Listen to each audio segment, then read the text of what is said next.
Picture this: a family standing at the edge of a vast unmapped forest.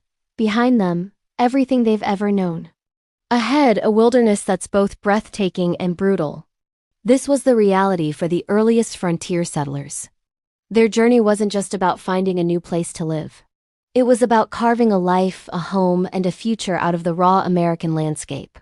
The land they faced was no gentle meadow. It was a tangle of dense forests, rocky hills, and winding rivers. Before a single crop could be planted, the land itself had to be tamed. The first task was always the same: clearing the trees. Imagine the sound of axes ringing through the silent woods as sunlight hit the forest floor for the first time in centuries. From these felled trees rose the iconic symbol of the frontier: the log cabin. These weren't built by a single person. Neighbors, sometimes miles apart, would gather for a cabin raising, working together from sunrise to sunset. They'd split logs for walls, dig a root cellar to store food, and chink the gaps with mud and moss to keep the winter wind at bay.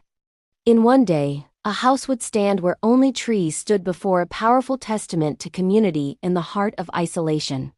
Survival was a daily rhythm dictated by the seasons. Families depended on spring-fed creeks for water, on hunting and trapping for meat, and on precious heirloom seeds they carried with them for a small garden. Summer was for building and mending. Fall was for harvesting and preserving. And winter was a long test of endurance, huddled around the fire, sustained by smoked meat and a deep, unshakable faith.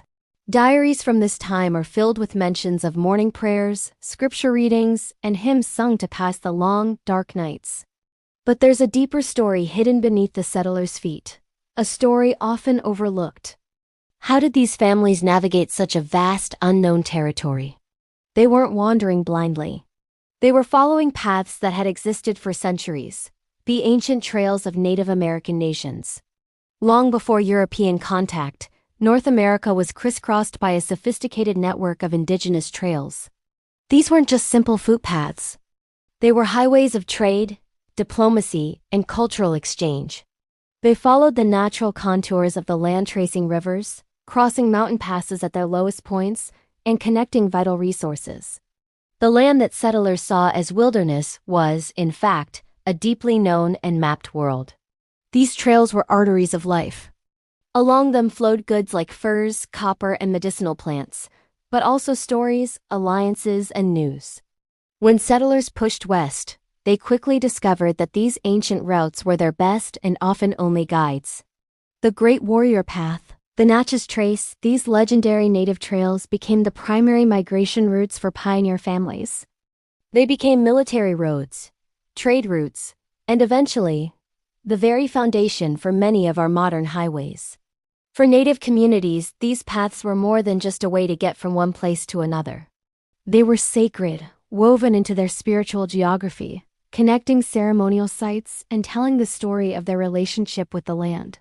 Today, many of these ancient pathways still exist, sometimes as hiking trails, sometimes hidden right beneath the pavement we drive on every day. They are a quiet reminder that the story of America is layered, and that the first footsteps to shape this continent were those of its indigenous peoples. The legacy of the frontier is twofold. It's the story of the settlers' incredible fortitude, who turned rugged terrain into homesteads and communities. And it's the story of the ancient wisdom embedded in the land itself, the native trails that guided the way.